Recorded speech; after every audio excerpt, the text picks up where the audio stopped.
네, 오늘 3부는 예고해드린 대로 윤건영 더불어민주당 의원과 함께하겠습니다. 윤석열 정부에서 감사원과 검찰이 문재인 정부 털기를 계속해왔는데요. 정권이 바뀌었는데도 이 문재인 정부 털기가 계속되고 있다고 합니다. 그 실태가 어떤지 자세히 들어보겠습니다. 어서 오세요. 네, 구로울의 윤건영입니다. 본론 들어가기 전에 네. 말레이시아 특사로 다녀오셨다면서요? 네, 이번에 2박 4일 동안 다녀왔습니다. 2박 4일 동안? 네.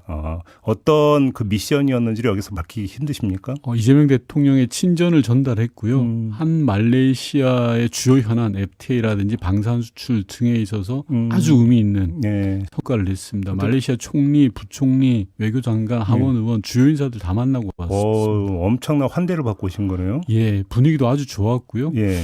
주요 현안들에 대해서 잘 풀릴 걸로 전망합니다. 아, 그래요? 네, 그렇습니다. 예. 뭐 현안 구체적으로 여쭤보면 안 되는 거죠? 아마 정부 측에서 한번 설명을 하든지 네. 곧 추진을 하지 않을까 싶습니다. 알겠습니다. 자, 오늘 이야기를 좀 나눠봐야 될 것 같은데요. 17일에 대통령 기록관을 검찰이 또 압수수색을 했다고 하는데 네. 이게 지금 한두 번이 아니라면서요. 제가 통계를 한번 받아봤는데요. 예. 기록관이 만들어진 건 노무현 정권 이후입니다. 그 역대 정권 전체로 21개의 사건을 대상으로 검찰의 압수수색이 있었어요. 토탈. 예, 토탈. 기록관 개관한 후에. 예, 전체가 21건인데 노무현 전 대통령 관련된 게 2건.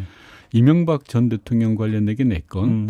박근혜 전 대통령은 5건인데 반해서 문재인 전 대통령은 9건. 그러니까 다른 대통령 전부를 합친 거와 비슷할 정도로 윤석열 정치검찰이 독하게 한 거고요. 네. 압수수색 기간만 봐도 역대급인데 문재인 전 대통령에 대한 압수수색은 중복을 포함해서 1212일. 개월수로 따지면 3년 4개월 동안 압수수색한 기간만? 기간이. 3년 4개월이면요. 그냥 윤석열 재임 기간 늘상 동네 열람실처럼 대통령 기록관을 압수수색했다는 겁니다. 거의 매일 출근하다시피 했다는 맞습니다. 얘기네요. 예. 참고로 보수 정권인 이명박 정권 때는 딱 하루였습니다. 압수수색. 그리고 박근혜 정권 때는 91일 한 거에 비하면 10배 이상 많은 기간을 했습니다. 그래요? 그러면 건건을 전부 다 여쭤보기는 힘들 것 같고 17일에 압수수색했던 것은 어떤 건으로 압수수색을 했던 거예요?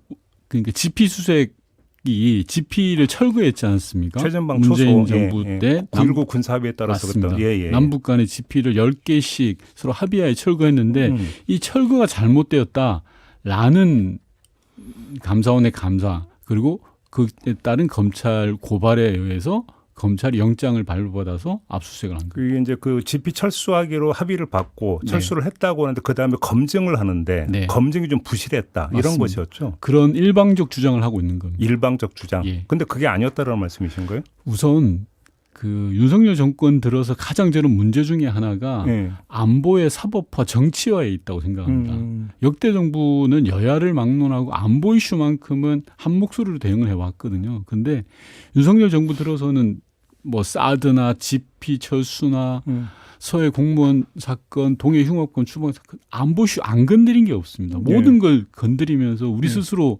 대한민국 체면을 깎아내렸던 건데요. 조금 전에 말씀드렸던 것처럼 당시 지피 검증 같은 경우에는 단순한 철거뿐만 아니라 현장 점검까지 했습니다. 저희가 요구해가지고 북측은 반대했지만 합동 현장 점검을 했고요. 지피 하나당 남측 7명, 북측 7명.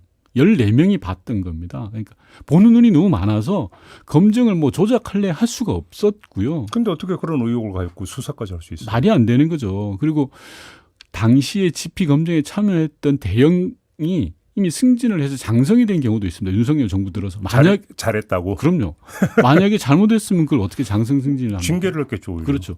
심지어 당시 지피 철거 같은 경우에 유엔에서 군비 통제 모범 사례로 보고까지 됐던 케이스입니다. 이걸 저는 그래요? 네. 이걸 검증이 잘못됐다라고 말한다는 것 자체가 논거가 없습니다. 근데 이미 그 정경도 서욱 두 전직 국방장관까지 소환해서 조사까지 했다면서요. 맞습니다. 패턴이 있는데요. 감사원의 패턴은 일정합니다. 국민의힘이나 보수단체가 공익감사를 청구하는 거죠. 그러면 감사원이 탈탈 듭니다. 먼지가 없으면 먼지를 만들어내죠. 그래서 검찰에 수사 의뢰를 하고요. 검찰이 수사해서 기소하고 재판받게 하는 겁니다.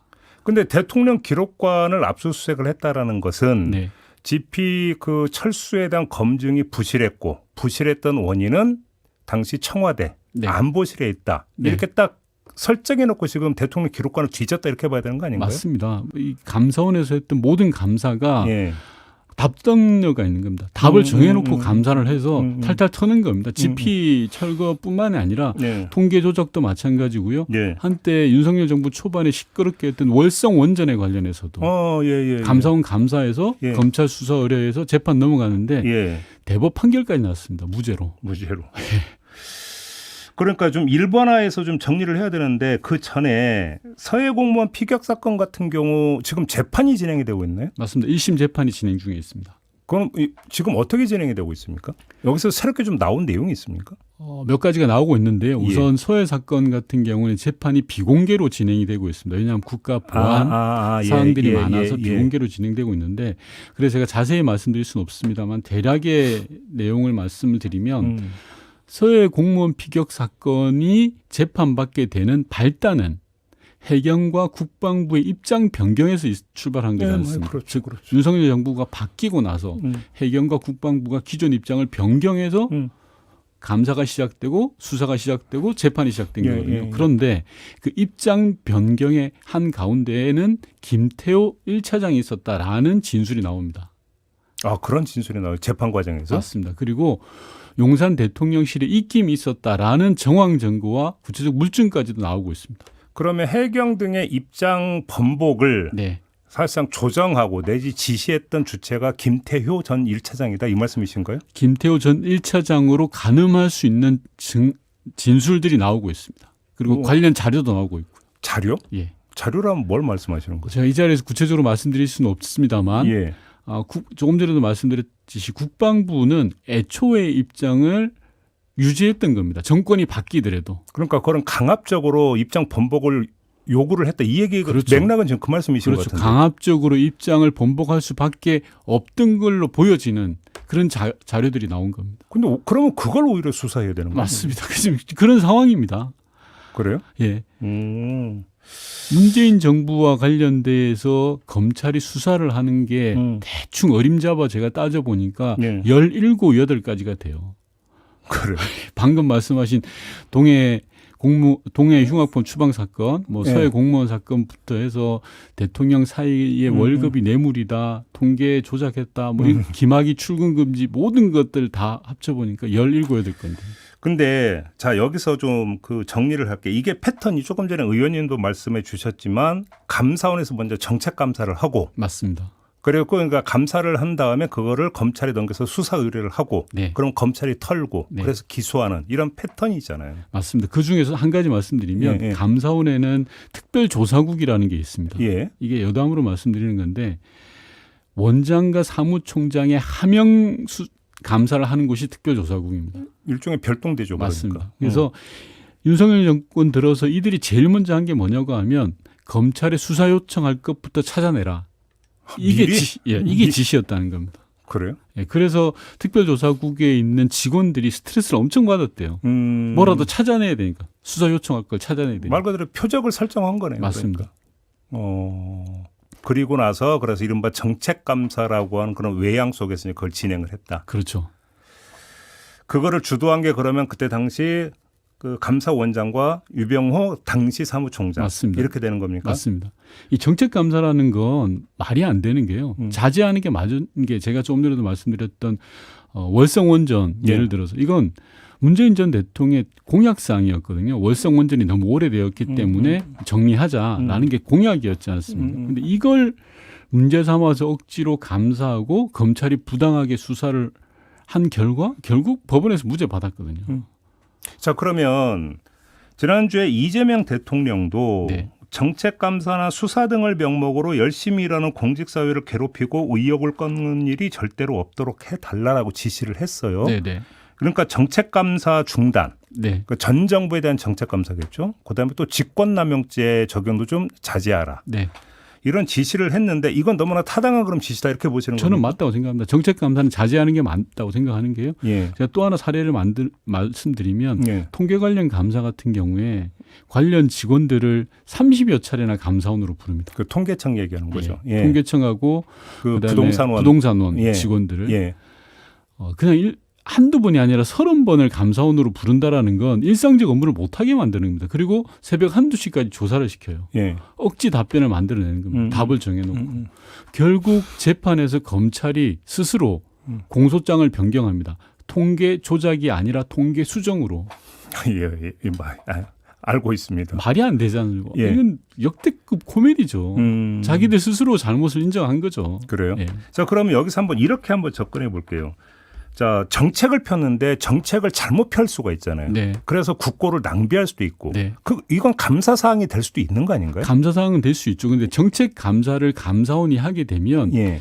자의적인 판단이 들어가는 거죠. 정책 감사에 대해서는 우선 국회가 그 역할을 하고 있습니다. 아, 국회가 해야 된다? 그렇죠. 기본적으로 국회가 여야 관계에서 대통령의 잘못된 공약이다라고 하면 얼마든지 국정감사라든지 일상화된 상임위 활동을 통해서 점검하는 거죠. 그런데 감사원이라는 정말 날이 시퍼렇게 든 공권력을 동원해서 네.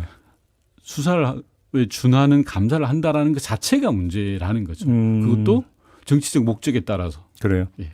직권남용죄 적용도 남용되고 있다고 그렇게 남발되고 있다 이렇게 보세요? 맞습니다. 많이 남발되죠. 직권남용죄를 그냥 코에 걸면 코걸이, 귀에 걸면 귀걸이식으로 윤석열 정권에서는 사용했던 거죠. 그러니까 사실 이건 원조라고까지 표현할 수 있을지 모르겠지만 이게 이제 애용되기 시작한 게 박영수 특검, 맞습니다. 국정농단 사건 때부터 아니고 맞습니다. 그때 이제 수사팀장이 윤석열 전 대통령이었고. 네. 정치 검찰들이 하는 행태 중에 하나입니다. 네. 탈탈탈 털다가 네. 자대로 잘 안 나온다라고 하면 가장 만만한 게 직권남용이거든요. 권한을 넓게 썼다. 쉽게 그러면 이제 어떤 그 관료 사회에서는 직책에 따르는 직권을 행사를 해서 행정행위를 하는데 맞습니다. 나중에 이게 직권남용죄로 내가 걸릴지 모른다라는 어떤 두려움에 빠지게 되면 능동적인 행정행위를 할 수가 없게 되는 거죠. 일 제대로 못하는 거죠. 다 눈치 보게 되는 거고요. 기록에 남기기를 주저하게 되는 거고. 조금 전에 기록관 압수수색 말씀하셨잖아요.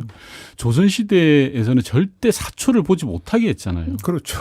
조선실록을 못 보게 했거든요. 그런데 윤석열 정부 들어서는 거의 열람실 들락날락하듯이 했단 말입니다. 네네네. 이런 것 자체가 문제의 대표적인 사례죠. 그러면 재판에 넘겨진 거 말고 네. 지금 현재 수사가 진행 중인 게 아까 얘기했던 GP 철수 그 부실검증 의혹이라고 하는 그거와 네. 또 다른 게 있습니까? 수사가 진행되고 있는 게? 감사원을 통해서 감사를 해서 넘긴 게 10여 건 넘습니다. 예. 검찰이 직접 한 게 또 17건 되는 예. 거고요. 그중에서 감사원에서 했던 건 지금 남아있는 게 GP 요거 하나 철수 검증 마지막으로 남아있는 마지막입니다.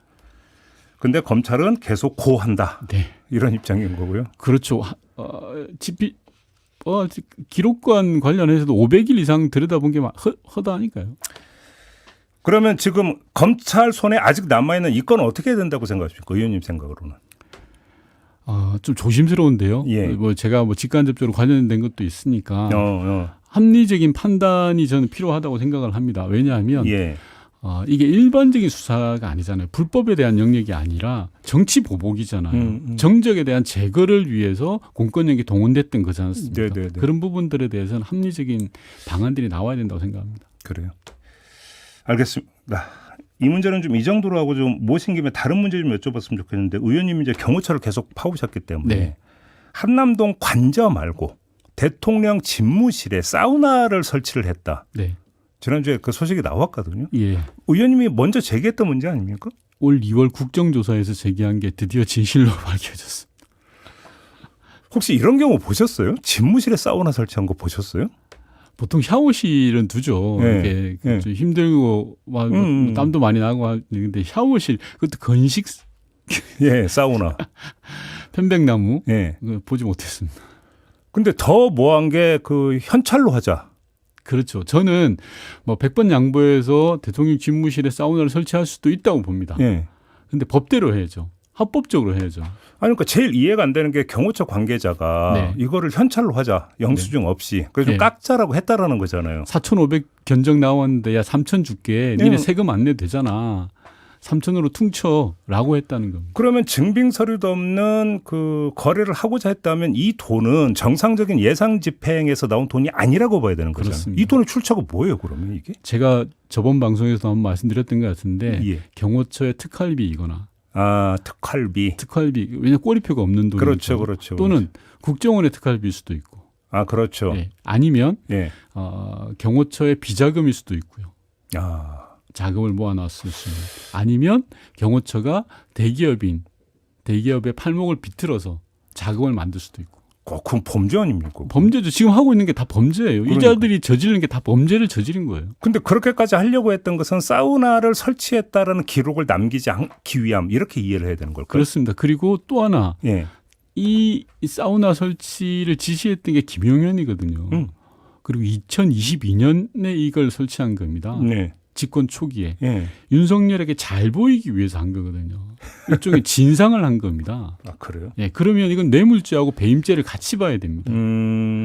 자기 돈도 아닌데 마치 자기 돈처럼 써도 안 되는 거죠. 네. 그래서 뇌물죄, 배임죄를 같이 봐야 되는 부분이 있습니다. 하나 더 모신 김에 의원님이 저희 인터뷰에서 이제 삼청동 안가 그 리모델링 하면서 바 형태로 이제 바꿨으면 한다는 어떤 얘기가 이제 나온 바가 있었다고 이제 네. 말씀 주신 바가 있었고 저희가 지난주 그 업체 네. 변호인하고 이제 인터뷰를 했거든요. 방송 들었습니다. 들으셨습니까? 네. 그러면 팔걸이가 없는 의자 설치 뭐 이 얘기 보셨죠? 예.